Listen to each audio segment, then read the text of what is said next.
Nah,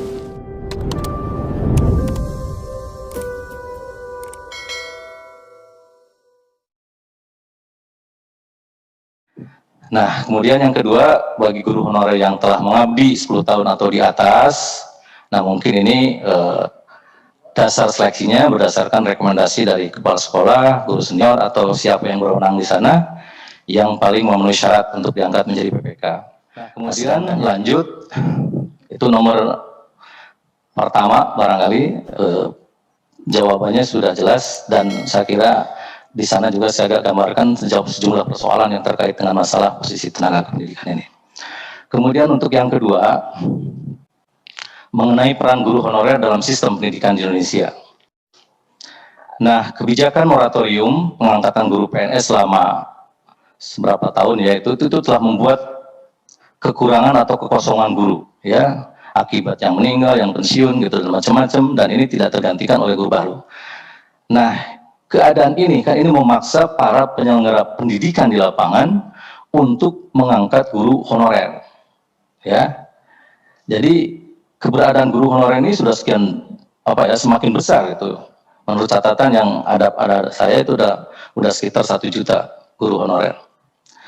Nah, kemudian jumlah guru di Indonesia, ini maaf datanya agak ini mungkinnya tahun 2018, sekarang mungkin sudah lebih banyak lagi. Itu terbagi ke dalam guru PNS sebanyak kurang lebih 48%, sedangkan guru non-PNS itu sebanyak kurang lebih 51,4%. Itu Dapodik Kemdikbud tahun 2018. Nah, jumlah guru non-PNS sebanyak 1,5 juta orang itu, termasuk 504.000 guru sekolah swasta ya, di Tenggarai. Nah, ini artinya ada pertanyaan di sini tentang masalah mutunya, begitu ya. Nah, kenapa demikian? Karena rekrutmennya ini gitu ya tidak dilakukan seperti yang sebelumnya dilakukan melalui prosedur yang resmi ya, seperti yang dilakukan oleh pemerintah. Nah, jadi guru honorer itu rekrutmennya yang bersoalan. Yang kedua juga sistem penggajiannya. Nah, sekarang bagaimana orang bisa berkinerja kalau hanya digaji 200.000, 300.000? Itu juga merupakan satu persoalan juga. Jadi sistem rekrutmennya sudah bermasalah, penggajiannya juga sangat tidak memadai.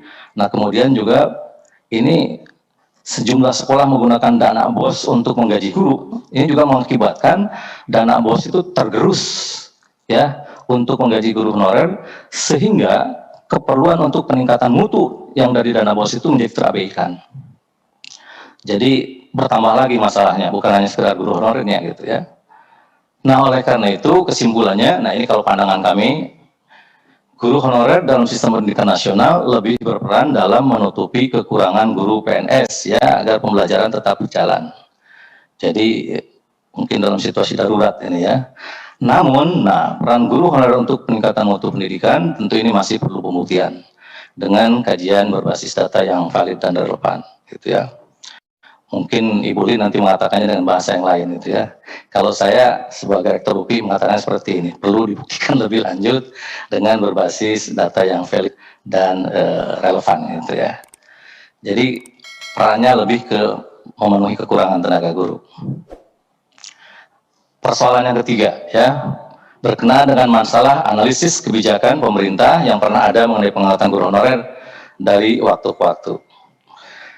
Nah, di sejumlah sekolah itu khususnya di daerah pedesaan atau di daerah terpencil masih sesangat kekurangan guru. Ini ada riset, walaupun itu risetnya hanya di tempat tertentu, memang mengindikasikan bahwa di sejumlah sekolah itu masih kekurangan guru dengan sangat signifikan. Maaf, ini saya mohon izin minum dulu sebentar.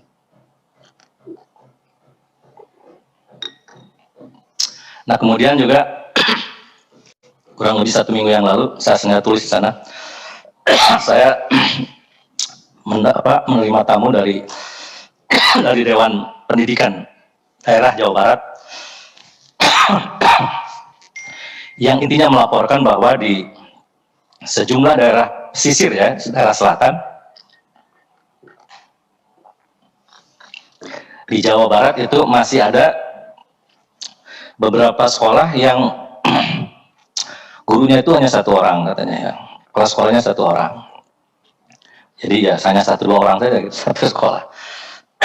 Dan Beliau mengajak kerjasama dengan UPI, karena kebetulan sekarang juga ada program kampus mengajar, gitu ya, untuk bagaimana sama-sama mengatasi persoalan tersebut dengan menurunkan para mahasiswanya.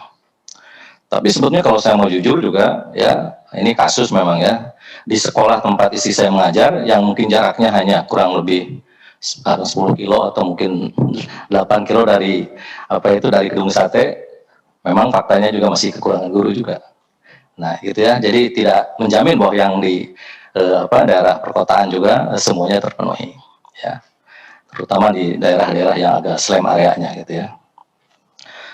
Nah, ini kenapa barangkali terjadi ya? Karena ini saya kira gimana ya? Ini belum ada sistem perpindahan atau pengaturan penempatan guru yang berbasis merit. Ini mungkin gampang diucapkan oleh saya, walaupun mungkin susah untuk dilaksanakan, gitu ya. Jadi belum ada upaya keras ini untuk melakukan. Nah, tadi ngobrol-ngobrol juga ya dengan Prof. Abbas juga, secara jumlah mungkin secara total cukup mungkin ya.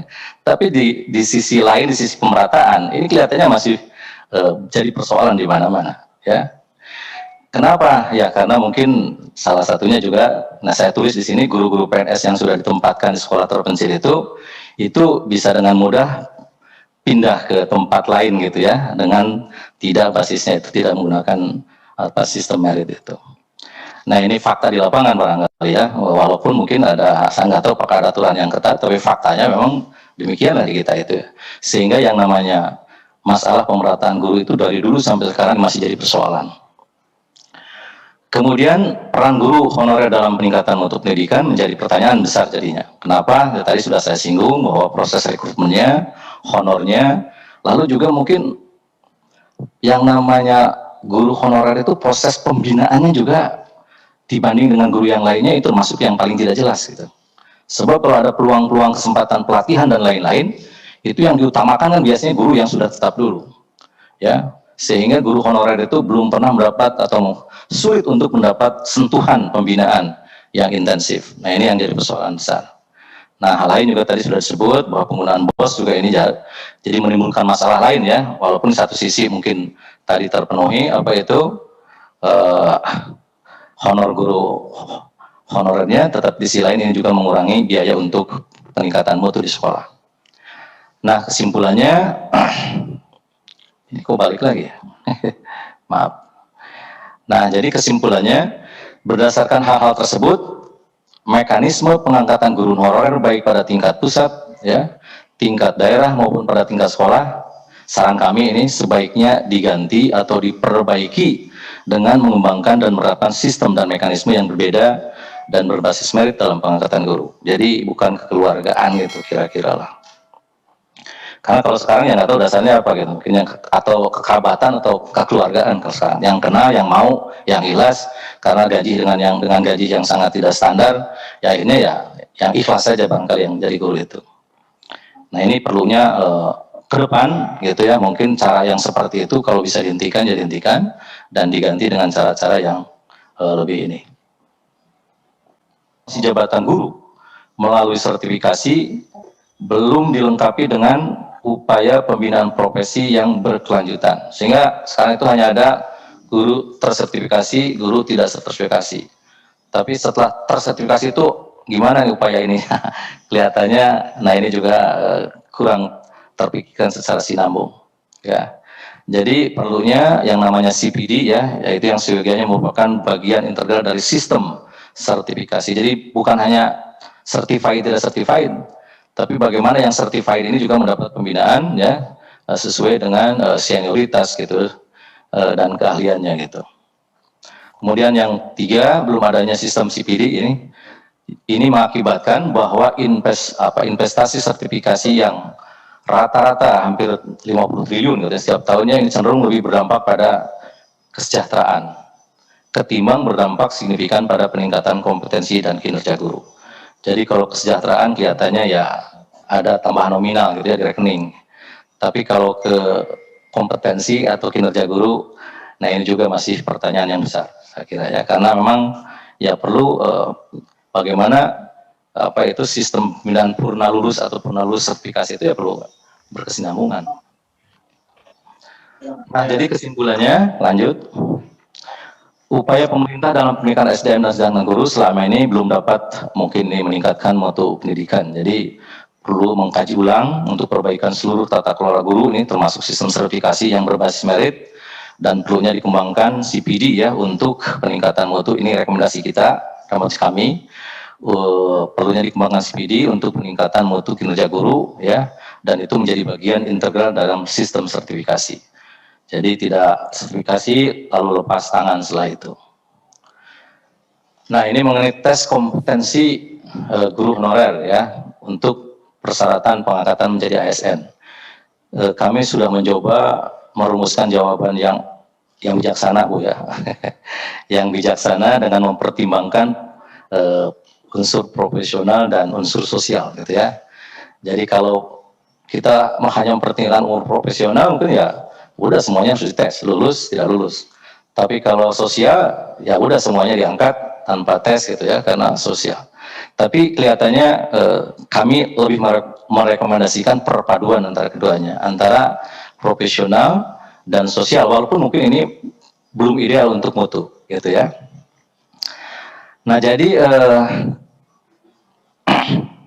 ini permasalahannya dulu. Hingga saat ini memang belum ada mekanisme pelatihan bagi guru-guru yang sudah bekerja, termasuk guru honorer yang dapat mendorong mereka untuk terus belajar. Karena apalagi sekarang ya, ini dalam era 4.0 ini, anak itu bisa belajar di mana-mana, sehingga kalau gurunya tidak belajar, ini betul-betul bisa ketinggalan sama muridnya ya. Nah, ini perlunya sistem pembinaan ini barangkali agar dapat bagaimana ya mengkondisikan, tapi kalau bahasa yang lebih kerasnya mungkin memaksa guru-guru ini untuk terus belajar gitu ya, dalam upaya peningkatan kompetensi dan kinerja mereka gitu ya. Nah, kemudian yang kedua juga selama ini guru-guru honorer baik pada tingkat pusat, daerah maupun sekolah gitu ya. Nah, ini direkrut dengan mungkin tidak berdasar mutu dan kinerja, tapi lebih berdasar kepada keikhlasan, kemauan, kekerabatan, mungkin kenalan juga. Karena kalau yang tidak mau ya gimana juga gitu ya. Nah, mereka diangkat hanya terjadi karena kekosongan guru ya, sebagai akibat dari kekurangan guru. Nah, kemudian pindah sekolah di kota juga dengan cara-cara yang tidak merit, ini terus-terusan juga mungkin masih bisa terjadi gitu ya. Nah, oleh karena itu terhadap persoalan ini, lanjut, kami merekomendasikan seperti ini. Silakan nanti dipertimbangkan barangkali oleh Bapak Ibu Dewan. Untuk pengangkatan guru honorer di bawah 10 tahun, ini kami merekomendasikan perlu seleksi ya berdasarkan standar kompetensi dan kinerja. Ya, pertama langkah-langkahnya yang menentukan jumlah kebutuhan guru ya. Kemudian yang kedua menggunakan tes kompetensi guru sebagaimana yang dipersyaratkan oleh pemerintah ya untuk bisa memilih guru-guru honorer yang kompeten. Nah, kemudian yang kedua, yang ketiga menggunakan alat seleksi berdasarkan rekomendasi, jadi perpaduan antara tes dan rekomendasi dari kepala sekolah atau yang berwenang di sana untuk mengukur kinerja guru ya. Dan yang terakhir mengusulkan guru-guru honorer yang lolos seleksi ya kepada dinas kabupaten untuk diangkat menjadi PPK bagi yang lolos ya. Tapi kalau bagi yang tidak lolos kan berarti ini bisa disalurkan menjadi tendik atau bagaimana cara ketiga mungkin ya mereka mendapatkan kalau di tempat kerja yang lain tuh istilahnya mendapatkan pesangon yang mumpuni lah, yang cukup gitu, kalau memang betul-betul tidak bisa diangkat.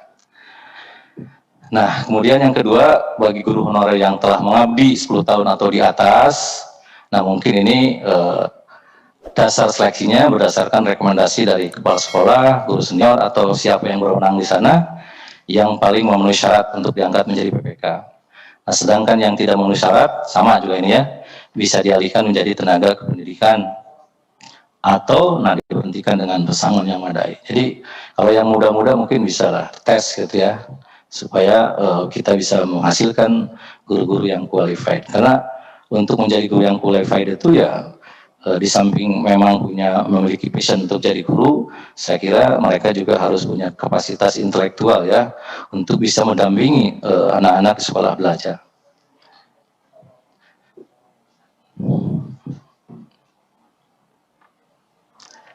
Nah, ini juga ada beberapa yang kami sarankan berkenaan dengan sistem seleksi dan pengangkatan guru baru supaya nanti guru honorer tidak muncul lagi. gitu ya. Yang pertama, pada tahap awal pengangkatan guru baru semuanya berstatus sebagai guru calon PPK barangkali ya ini ya, dengan ketentuan yang jelas mengenai gaji dan periode waktu pengabdiannya.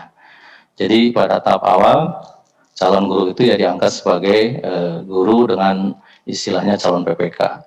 Nah, bagi mereka-mereka yang telah direkrut, diberlakukan standar ya dan memenuhi kompetensi yang dipersyaratkan, guru-guru seperti ini mungkin nanti bisa diangkat menjadi guru PPK.